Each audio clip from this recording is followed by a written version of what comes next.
How to create an airdrop in Discord server with Nepbot. First, use the command ft airdrop in chat box in the channel where you want to create the airdrop campaign. Then enter the receiver role.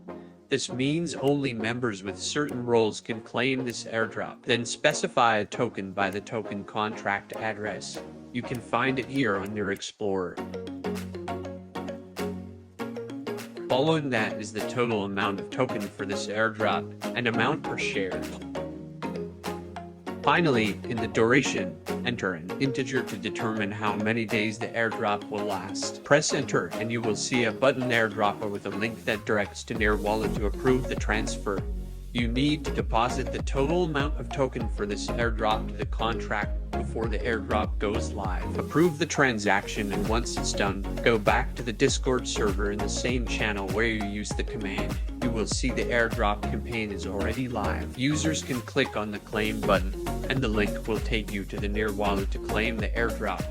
Oh, remember, each wallet can only claim each airdrop once.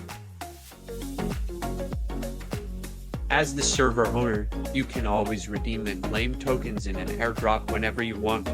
You can find a redeem button in the channel Nepbot settings.